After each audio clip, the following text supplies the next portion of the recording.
Hello दोस्तों, तो कैसे हैं आप सभी लोग। आज एक बार फिर से आप सभी का स्वागत है हमारे यूट्यूब चैनल में। तो आज हम लोग डिस्कस करने वाले हैं बीसीएसई और पारा मेडिकल के लिए बायोलॉजी का टॉप 20 क्वेश्चन, जो कि आप लोग को एग्ज़ाम में आने वाला है।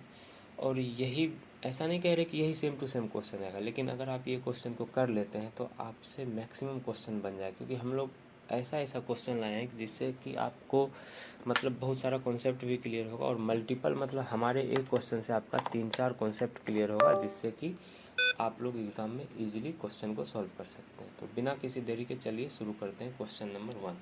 देखिए, पहला क्वेश्चन कह रहा है कि व्हेन ए पेयर ऑफ, चलिए कलर चेंज कर लेते हैं।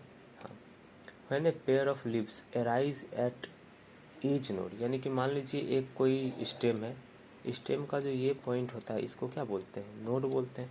कह रहा है कि हर नोड पे, हर एक नोड पे एक पेयर ऑफ लीफ अराइज करेगा, यानी कि हर नोड पे एक पेयर लीफ, यानी कि दो दो लीफ अराइज करेगा। यानी कि एक पेयर मतलब एक जोड़ा लीफ मतलब दो दो पत्तियां एक नोड पे अराइज करेगा। एंड लाई अपोजिट, यानी अराइज करेगा, और ऐसा नहीं कि एक ही साइड, ऐसा नहीं होगा, अपोजिट साइड होगा। देखिए क्वेश्चन को ध्यान से पढ़िए। क्वेश्चन कर रहा है कि हर नोड पे जो है एक एक पत्ती अराइज करेगी और अपोजिट साइड में। तो इसे क्या बोलेंगे? तो हम लोग जानते हैं कि इसे बोलेंगे अपोजिट फाइलोटॉक्सिन, ये आप लोग को पता है। तो चलिए क्वेश्चन नंबर सेकंड पे बढ़ते हैं। कह रहा है कि hypogynous zygomorphic type of flower present. देखिए हाइपोगाइनस और जाइगोमॉर्फिक क्या होता है? सबसे पहले हाइपोगाइनस समझिए। देखिए हम लोग तीन पढ़े हैं, इपीगाइनस, पेरीगाइनस और हाइपो। देखिए ईपी का मतलब होता है ऊपर, और हाइपो का मतलब होता है नीचे। अब गाइनस का मतलब गाइनोसियम। तो यहाँ पे इपीगाइनस का मतलब ऊपर गाइनोसियम, ऐसा नहीं होगा। इपीगाइनस का मतलब होगा कि अगर कोई फ्लावर है तो उसमें सारा पार्ट जो है ऊपर होगा और गाइनोसियम नीचे होगा, ये कहना चाह रहा है। और हाइपोगाइनस में सारा पार्ट जो है नीचे होगा और गाइनोसियम जो है ऊपर होगा। और पेरीगाइनस में दोनों का पोजीशन क्या होगा? गाइनोसियम और सारा पार्ट यानी कि पेटल सेपल ये सब सारा पार्ट का पोजीशन क्या होगा? सेम होगा। तो कह रहा है कि हाइपोगाइनस और जाइगोमॉर्फिक। और जाइगोमॉर्फिक का मतलब होता है ऐसा प्लांट जिसको हम एक ही प्लेन से काटेंगे तो दो चीज़ में डिवाइड हो सकता है। जैसे कि मानिए आप लोग ओ है, ओ को इधर से काटिए तो भी इक्वल पार्ट में कटेगा, इधर से काटिए तो भी दोनों पार्ट इक्वल होगा, इधर से काटिए तो भी इक्वल होगा। लेकिन अगर ए को इधर से काटते हैं तभी ना इधर और इधर का पार्ट सेम होगा। लेकिन ए को अगर इस प्लेन से काटते हैं तो ऊपर कुछ और दिखेगा, नीचे कुछ और दिखेगा। यानी कि जाइगोमॉर्फिक का मतलब होता है कि हम किसी भी प्लांट को एक ही प्लेन से इक्वल पार्ट में डिवाइड कर सकते हैं। तो हाइपोगाइनस और जाइगोमॉर्फिक टाइप का फ्लावर का एग्जाम्पल है आपके पास पी, यानी कि मटर, मस्टर्ड, ब्रिंजल और चाइना रोज जो है वो होता है ये इपीगाइनस। आप लोग इसको याद रखिए। चलिए अगला क्वेश्चन पे बढ़ते हैं। अगला क्वेश्चन कह रहा है कि मैच द फॉलोइंग, यानी कि देखिए अगर आप लोग match the following type question करते हैं एक, तो आप समझिए कि 4 क्वेश्चन करें, क्योंकि इजी क्वेश्चन आएगा बीसीएसई के एग्ज़ाम में और सब आपका पढ़ा हुआ क्वेश्चन आएगा, कुछ भी बाहर से नहीं आएगा। तो देखिए ये क्वेश्चन क्या कर रहा है? कह रहा है कि वाल्वेट स्टिवेशन किस में होता है? तो आप लोग पढ़े होंगे कि वाल्वेट जो है कैलोट्रोपिस में होता है। उसके बाद ट्विस्टेड जो है वो कॉटन में होता है। देखिए ट्विस्टेड जो है कॉटन में भी होता है, लेडी फिंगर में भी होता है और चाइना रोज में भी होता है। इम्ब्रिगेट किस में होता है? आप लोग सोच के बताइए जल्दी से। हाँ सही, आप लोग सही गेस किए। इम्ब्रिगेट जो होता है कैसिया में होता है, कैसिया और गुलमोहर में। इसको आप लोग याद कीजिए, आंसर तो कैसिया ही होगा, लेकिन आप लोग ये भी याद कीजिए इसमें भी होता है। अब एग्ज़ाम में ऐसा ज़रूरी तो नहीं कि इम्ब्रिगेट का एग्जाम्पल कैसिया ही देगा, गुलमोहर भी दे सकता है, आपको ये तो पता होना चाहिए ना। अब अगला है वैक्सिलरी। तो वैक्सिलरी जो है वो पी और बीन में देखा जाता है। समझ में आ गया? तो इसका ऑप्शन क्या होगा? फर्स्ट का हो रहा है फोर्थ, सेकंड का हो रहा है थर्ड, थर्ड का हो रहा है सेकंड और फोर्थ का हो रहा है फर्स्ट, यानी कि 4 3 2 1। कौन सा ऑप्शन है? 4 3 2 1, option number third correct answer है। चलिए क्वेश्चन नंबर नेक्स्ट यानी कि क्वेश्चन नंबर 4 की ओर बढ़ते हैं। कह रहा है कि in which of the following sclerenchymatous hypodermis हो। देखिए हम लोग कोई भी प्लांट लेते हैं, प्लांट का आउट मानिए ये ट्री है, इस ट्री को यहाँ से काट दिए, काटने के बाद हम ऊपर से झांकेंगे तो हमको ऐसा दिखेगा। अब बाहर वाला जो लेयर होता है उसको बोलते हैं एपिडर्मिस, और एपिडर्मिस के नीचे वाला लेयर को हम लोग बोलते हैं हाइपोडर्मिस। और हाइपोडर्मिस हम लोग जो है बस स्टेम में देखते हैं, रूट में नहीं होता है। ये एपिडर्मिस के अंदर वाला लेयर क्या है? हाइपोडर्मिस। अब हाइपोडर्मिस जो है वो अलग अलग टाइप के टिश्यू से मिल के बना होता है। अगर हम देखेंगे कि मोनोकोट है, देखिए हाइपोडर्मिस रूट में नहीं होता है, तो इसीलिए ऑप्शन ये दोनों तो ऐसे ही गलत हो जाएगा। रूट में तो होता नहीं है, होता क्या है? हाइपोडर्मिस बस स्टेम में होता है। अब स्टेम में भी जो है अगर मोनोकोट का स्टेम है, मोनोकोट स्टेम, तो उसमें जो है स्क्लेरेनकाइमा का बना हुआ आता है। क्या चीज़? ये हाइपोडर्मिस। अगर वही डाइकोट का स्टेम है तो उसका हाइपोडर्मिस जो है कोलेनकाइमा का बना हुआ आता है। तो अब ये तो कॉन्सेप्ट था। अब क्वेश्चन पर, ये क्वेश्चन में कह रहा है, एक मिनट, क्वेश्चन में कह रहा है कि स्क्लेरेनकाइमा का हाइपोडर्मिस किस में पाया जाएगा? तो स्क्लेरेनकाइमा का तो मोनोकोट स्टेम में पाया जाता है, तो इसका आंसर हो जाएगा फर्स्ट। चलिए समझ में आ गया। क्वेश्चन नंबर 5 की ओर बढ़ते हैं।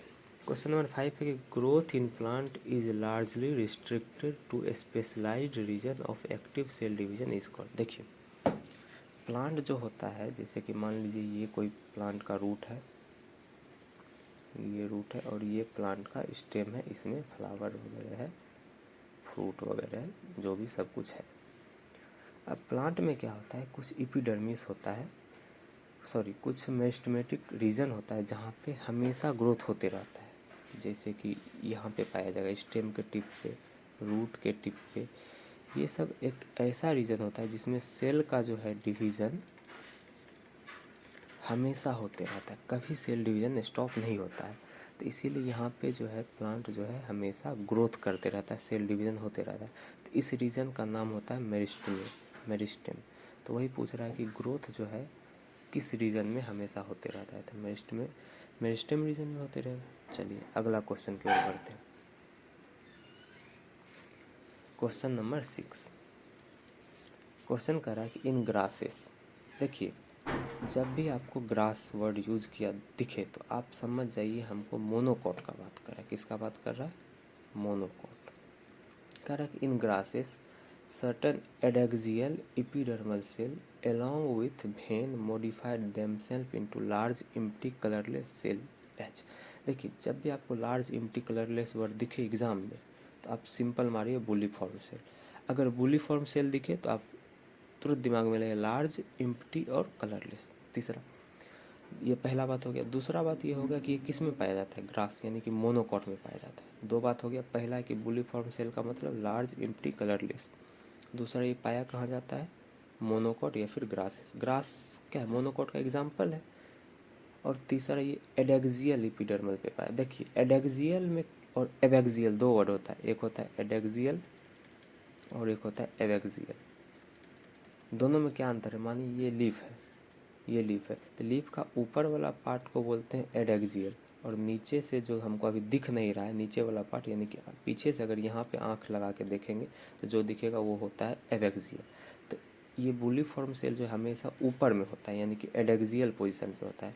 तो इस क्वेश्चन से आपको क्या सीखने को मिला कि ग्रास के लीफ के ऊपर वाले यानी कि एडेक्सियल पोजीशन पे एक सेल होता है लार्ज एम्प्टी कलरलेस, यानी कि इसका जो ये भेन है ना, ये अपने आप को मॉडिफाई कर लेता है लार्ज एम्प्टी कलरलेस टाइप के सेल में।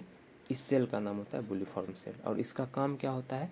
इसका काम होता है कि जब भी सेल को पानी मिलेगा या फिर बारिश का सीज़न होगा तो इसमें पानी भर जाएगा और जो है पत्ता पूरा स्ट्रेट हो जाएगा। आप लोग देखते होंगे केला सब का पत्ता जो है बारिश के सीजन में पूरा सीधा हो जाता है और नॉर्मल सीजन में मुरझाया हुआ दिखता है। केला सब हो गया, ग्रास हो गया, ये सब मोनोकॉट हो जाता है। चलिए अगला क्वेश्चन पढ़ते हैं, क्वेश्चन नंबर 7। क्वेश्चन नंबर 7 कह रहा है कि dash bacteria are most abundant, कह रहा है कौन सा बैक्टीरिया ज़्यादा पाया जाता है, मोस्ट एबंडेंट। तो हम लोग को पता है हेट्रोट्रॉपिक बैक्टीरिया जो है सबसे ज़्यादा पाया जाता है, तो इसलिए ऑप्शन नंबर 1, 2 तो ऐसे ही नहीं होगा। अब तीसरा है कि sum under dash condition bacteria produce spore, किस कंडीशन में जो बैक्टीरिया जो है स्पोर प्रोड्यूस करता है। तो सिंपल आप समझिए कि बैक्टीरिया जो जनरली स्पोर प्रोड्यूस नहीं करता, जब उसको उसके फेवर में कंडीशन नहीं मिला, यानी कि अनफेवरेबल कंडीशन मिला, उस समय वो स्पोर को प्रोड्यूस करता है। इसीलिए इसका आंसर हो जाएगा ऑप्शन नंबर 3।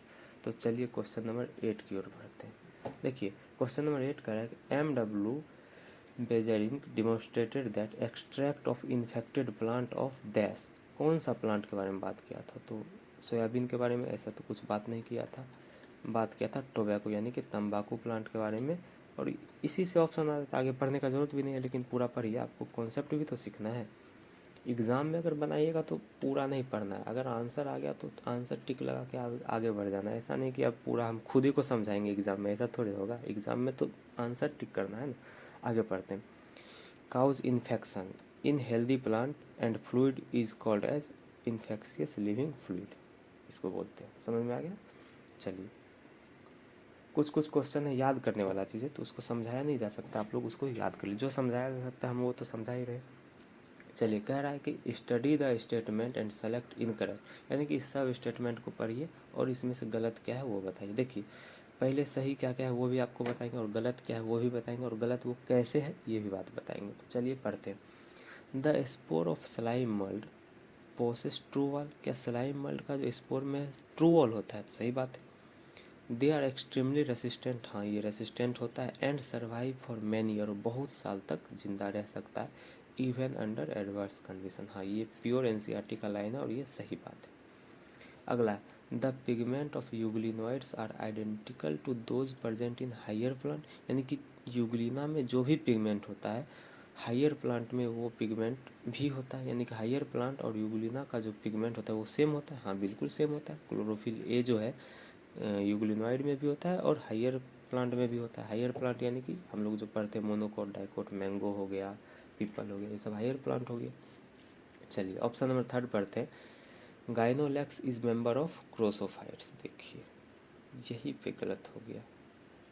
रिलीज टॉक्सिन, ये बात सही है कि ग्नायोलैक्स जो है टॉक्सिन को रिलीज करता है, और ये टॉक्सिन जो है सारा बहुत सारा फिश को मार देता है, ये बात सही है। लेकिन ये क्राइसोफाइट का मेंबर थोड़े है। क्राइसोफाइट का तो मेंबर डेस्मिड्स है ना, डेस्मिड्स और डायएटम है ना।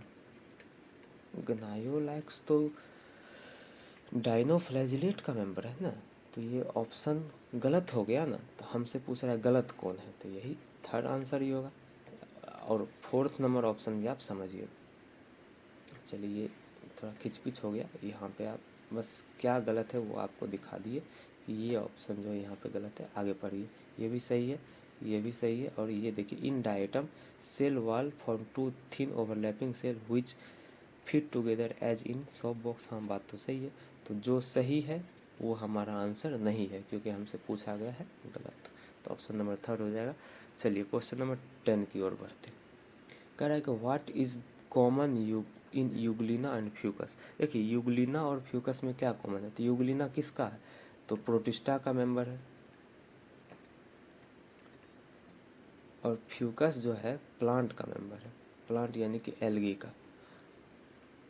तो इस दोनों में कॉमन क्या है, देखिए both show oogamous type of syngamy, हाँ फ्यूकस तो ओगेमस शो करता है लेकिन यूग्लिना थोड़े करता है। दूसरा बोथ है फोटोसिंथेटिक पिगमेंट, हाँ दोनों के पास फोटोसिंथेटिक पिगमेंट होता है। यूग्लिना भी फोटोसिंथेसिस करता है और फ्यूकस भी करता है, तो दोनों के पास फोटोसिंथेसिस वाला पिगमेंट होता है। तो ऑप्शन नंबर 2 हो जाएगा। अगला पढ़ते both had similar cell wall, नहीं यूग्लिना के पास तो सेल वॉल होता ही नहीं है। इसमें सेल वॉल के जगह प्रोटीन का लेयर पेलिकल होता है ना। यूग्लिना के पास सेल वॉल होता नहीं है और फ्यूकस के पास सेल वॉल होता है, तो ये ऑप्शन भी गलत है। अब अगला पढ़ते both have same number of flagella and position, ऐसा तो कुछ नहीं है। यूग्लिना के पास हम पढ़े हैं कि 2 फ्लैजिला होता है, एक बड़ा एक छोटा, लेकिन फ्यूकस के पास तो ऐसा कुछ पढ़े नहीं। और फ्यूकस में देखिए, फ्यूकस में क्या, फ्यूकस ग्रीन एल्गी है, फ्यूकस क्या है, ग्रीन एल्गी है। और ग्रीन ग्रीन एल्गी में जो है 2 से 8, 8 गो मतलब यहाँ पे फ्लैजिला होता है और इक्वल होता है, इक्वल होता है और एपिकल पोजीशन पे होता है और 2 से 8 होता है। लेकिन यूग्लिना में एपिकल पे होता है, बात तो सही है, लेकिन यूग्लिना में 2 एगो होता है, इसमें 2 से 8 होता है और इसमें इक्वल होता है, इसमें इक्वल थोड़े होता है, एक बड़ा एक छोटा होता है। तो ऑप्शन नंबर ये भी गलत हो जाएगा, तो हमारा सेकंड करेक्ट है। तो चलिए आगे बढ़ते हैं। एल्गिन इज, ये क्वेश्चन नंबर हमारा है 11 नंबर। कह रहा है कि एल्गिन क्या है। तो एल्गिन क्या है, सबसे पहले आप जानिए एल्गिन जो है ब्राउन एल्गी का एग्जाम्पल है। एल्गिन ब्राउन एल्गी का, और एक होता है कैरागिन, कैराजिन, ये जो है रेड एल्गी का होता है। तो एल्गिन जो है ब्राउन एल्गी का, ये नहीं होगा, ये ब्रायोफाइट ऐसा तो कुछ नहीं है, ये तो एल्गी का है। तो अब जो है ऑप्शन नंबर सेकंड और थर्ड में हो सकता है कुछ होगा। तो अब आगे पढ़ते हैं कि एल्गिन क्या है। एल्गिन तो हम लोग पढ़े हैं ना कि हाइड्रोक्लोराइड होता है और जो कि ब्राउन एल्गी से प्रोड्यूस होता है। हाइड्रोक्लोराइड मतलब ऐसा चीज़ जो वाटर को होल्ड करके रखे, यानी कि वाटर को जैसे कि सोख के रखे, सिंपल। आप लोग देखते होंगे कि कोई गद्दा वाला जो कुर्सी होता है उसमें फोम लगा हुआ था, उस फोम को अगर पानी में दीजिएगा तो वो फोम जो है पानी को सोख लेगा। उसी तरह हाइड्रोक्लोराइड इसी को बोलते हैं, यानी कि पानी को सोखने वाला चीज़, वो एल्गिन होता है और ये ब्राउन एल्गी से प्रोड्यूस होता है। कैराजिन भी हाइड्रोक्लोराइड है लेकिन वो रेड एल्गी से प्रोड्यूस होता है। चलिए इस क्वेश्चन के थ्रू हम 2 एग्जाम्पल समझ लिए। चलिए अगला क्वेश्चन पढ़ते हैं, क्या कह रहा है। Which of the following is incorrect. देखिए ये पढ़िए कि पूछ कह रहा है, इनकरेक्ट पूछ रहा है ना, कौन सा गलत है। तो पढ़ते हैं। The member of Phaeophyceae are found primarily in marine habitat. बात तो सही है कि फाइकोफाइसी का जो मेंबर है वो समुद्र में रहता है, हाँ बात सही है। ब्राउन फाइकोफाइसी यानी कि ब्राउन एल्गी, ब्राउन जो एल्गी है इसका मेंबर जो है समुद्र में रहता है, सही बात है। अगला है कि brown algae possess chlorophyll A chlorophyll D. No no no, brown algae में क्लोरोफिल ए होता है और सी होता है, क्लोरोफिल डी तो रेड एल्गी में होता है। और पूछ रहा है गलत कौन सा है, तो गलत तो यही है। तो आगे पढ़ने का जरूरत नहीं है, लेकिन हम पढ़ के आपको समझाते हैं। सेक्सुअल रिप्रोडक्शन में भी isogamous anisogamous oogamous in brown algae, सही बात है। और asexual reproduction in most brown algae is by flagellated zoospore, हाँ ये भी बात सही है। तो आप लोग जो है अगर ये 3 ऑप्शन सही है तो आपको पता होना चाहिए ना कि ये सही है, आप लोग ये भी ध्यान में रखिए। और गलत है ये, और कैसे गलत है, यहाँ पे क्वेश्चन में दिया है क्लोरोफिल डी। क्लोरोफिल डी किस में है, क्लोरोफिल डी तो रेड एल्गी में होता है ना, और ये बोला है ब्राउन में होगा, तो गलत बात बोल रहा है। तो ऑप्शन नंबर सेकंड हो जाए क्योंकि इनकरेक्ट पूछ रहा है। तो चलिए आगे बढ़ते हैं नेक्स्ट क्वेश्चन पे। कह रहा है कि डैश कन्फर्म्ड इन 1910। 1910 में जो है कौन साइंटिस्ट जो है कन्फर्म किया ये वोलाटाइल सब्सटेंस डैश, और एक वोलाटाइल सब्सटेंस क्या है जो पका हुआ नारंगी से निकलता है। तो ये एच कजन्स जो है बोला था कि इथाइलिन एक वोलाटाइल सब्सटेंस है जो राइपेंड ऑरेंज से निकलता है और वो कच्चा बनाना को भी पका देता है। देखिए सिंपल है कि एक साइंटिस्ट था एच कजन, वो 1910 में क्या बोला कि अगर कोई नारंगी पका हुआ है इससे एक गैस वाला सब्सटेंस निकलता है जो किसी कच्चा केला पे पड़ेगा तो ये केला को भी पका देगा।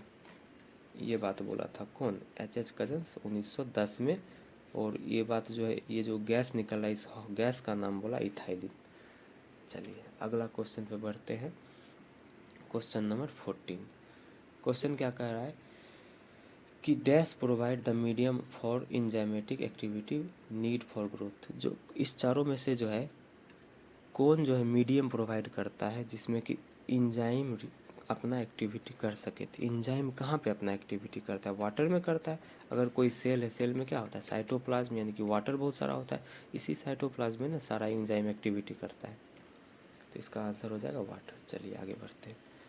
Which of the following is first stable product in C4 cycle. C4 cycle का फर्स्ट स्टेबल प्रोडक्ट क्या है। ये आप लोग को पता है कि C4 साइकिल का जो फर्स्ट स्टेबल प्रोडक्ट होगा वही होगा जिसके पास 4 कार्बन होगा, और 4 कार्बन जो है ऑक्सैलो एसिटिक एसिड के पास होता है। तो यही अपना आंसर हो जाएगा। समझ में आ गया। चलिए आगे बढ़ते हैं।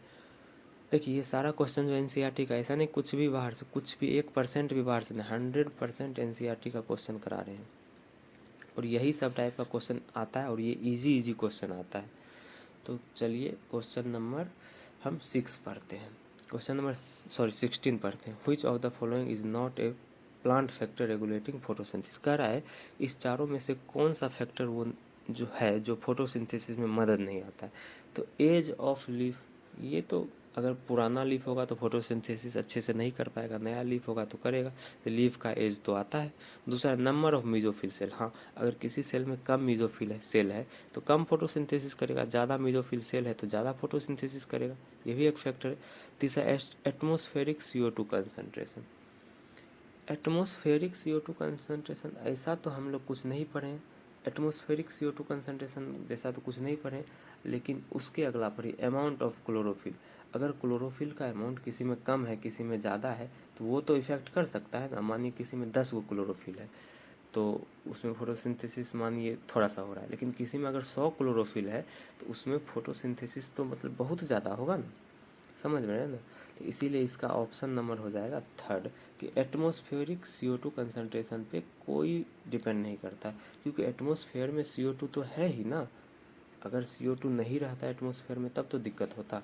तो इसीलिए ऑप्शन नंबर थर्ड। इसमें आपको फर्स्ट लग सकता है लेकिन फर्स्ट नहीं होगा, ये थर्ड होगा, क्योंकि कह रहा which of the not a plant factor, यानी कि प्लांट के अंदर का फैक्टर कौन नहीं है। एटमॉस्फेयर तो प्लांट के बाहर आता है ना, समझ में आ रहा है। ये क्वेश्चन थोड़ा सा यहाँ पे आपको फर्स्ट लग रहा है, लेकिन फर्स्ट तो लीफ का बात है, लीफ तो प्लांट में होता है। लेकिन इस क्वेश्चन में थर्ड ऑप्शन पर ये कर amount of atmospheric CO2 concentration.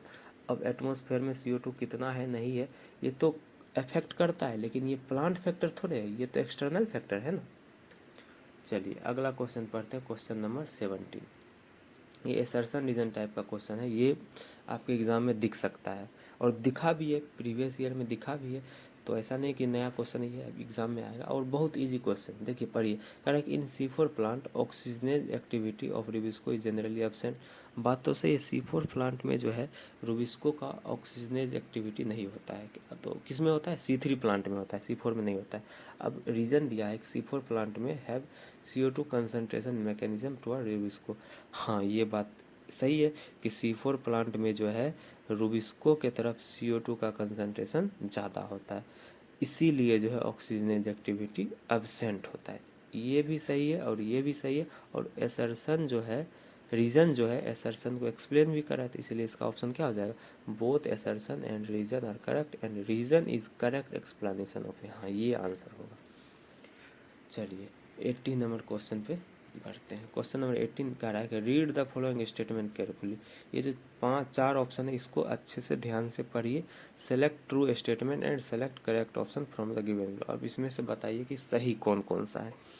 तो हम चारों पढ़ेंगे, जो सही है वो तो सही है ही और जो गलत है वो भी आप लोग को बताएंगे कि ये गलत कैसे। कह रहा है कि tropical plant have higher temperature optimum than the adapted to the temperate climate. हाँ टेम्परेट क्लाइमेट में टेम्परेचर कम होता है, ट्रॉपिकल में टेम्परेचर ज़्यादा होता है, ये बात सही है।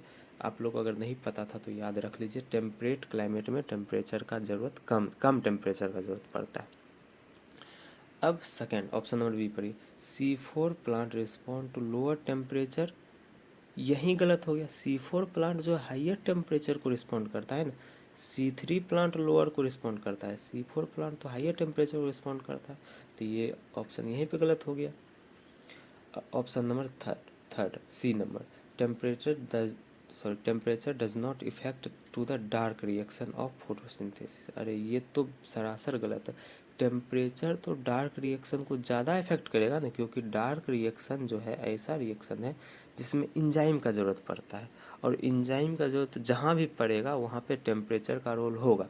क्योंकि आप लोग पढ़े होंगे कि कोई भी इंजाइम है एक फिक्स टेम्परेचर के रेंज में काम करता है। अगर मानिए कोई इंजाइम है जिसको चाहिए 10 डिग्री से 30 डिग्री सेल्सियस टेम्परेचर, अगर उसको 15 डिग्री देंगे तो काम करेगा, 20 देंगे तो काम करेगा, 35 देंगे तो काम नहीं करेगा, 8 डिग्री सेल्सियस दे देंगे तो काम भी नहीं करेगा। इसीलिए टेम्परेचर तो अफेक्ट करता है, तो इसीलिए ये भी ऑप्शन सही होगा।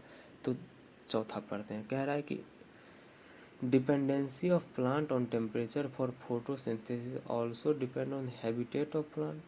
ये कैसा ऑप्शन है, कह रहा है dependency of plant on temperature also depend on habitat of plant. कह रहा है कि अलग अलग जगह का प्लांट अलग अलग टेम्परेचर पे डिपेंड करेगा। ये तो गलत बात है ना, हर जगह का प्लांट जो है सेम टेम्परेचर पे डिपेंड करेगा, अगर प्लांट सेम है तो।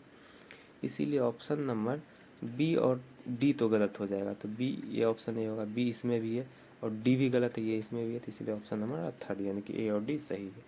तो चलिए क्वेश्चन नंबर 19 पढ़ते हैं। कह रहा है कि aerobic respiration produces about dash ATP molecule. Aerobic respiration में लगभग कितना एटीपी मॉलिक्यूल बनता है एक ग्लूकोज से। तो देखिए अभी ना इस क्वेश्चन में करा है एक ग्लूकोज से, तो इसका ऑप्शन आंसर हो जाएगा 36 से 38। अगर यहाँ कहता 2 ग्लूकोज से तो आंसर हो जाता 72 से 76। ऐसा कोई ऑप्शन नहीं है, लेकिन अगर मानिए अब दे देगा कि 2 ग्लूकोज मॉलिक्यूल से कितना एटीपी बनेगा तो आपको डबल करना पड़ेगा ना, क्योंकि एक मॉलिक्यूल ऑफ ग्लूकोज से 36 से 38 मॉलिक्यूल ऑफ 36 से 38 एटीपी मॉलिक्यूल बनता है। चलिए क्वेश्चन नंबर 20 और आज का लास्ट क्वेश्चन है। कह रहा है कि the ratio of volume of CO2 evolve to the volume of O2 consumed in respiration is. ये तो सबको पता होगा, इसको रेस्पिरेटरी कोशिएंट बोलते हैं कि CO2 बटा O2 का जो रेशियो होता है इसको RQ बोलते हैं। और ये जो है प्रोटीन के लिए जो है 0.9 होता है, कार्बोहाइड्रेट के लिए कार्ब्स के लिए इसका वैल्यू 1 होता है, और फैट के लिए जो है इसका वैल्यू 1 से कम होता है। और उसमें भी एक एग्जांपल याद रखिए, ट्राई पालमिटीन नाम का एक फैट होता है, इसके लिए इसका वैल्यू 0.7 होता है। किसका वैल्यू? RQ यानी कि रेस्पिरेटरी कोशेंट का वैल्यू।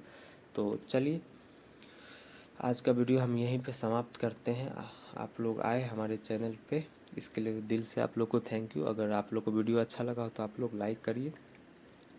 अगर कोई आप लोग को इसमें प्रॉब्लम हुआ, कोई भी चीज़ आपको मेरे से और पूछना है, कुछ भी आपको और भी बात करना है, तो आप लोग कमेंट करिए और ज़्यादा से ज़्यादा जो है इस वीडियो को शेयर करिए। और अगर ये PDF चाहिए तो डिस्क्रिप्शन में जो है हमारा टेलीग्राम चैनल का लिंक दिया हुआ है, आप लोग उसमें ज्वाइन कर जाइए, इस PDF का लिंक आपको मिल जाएगा।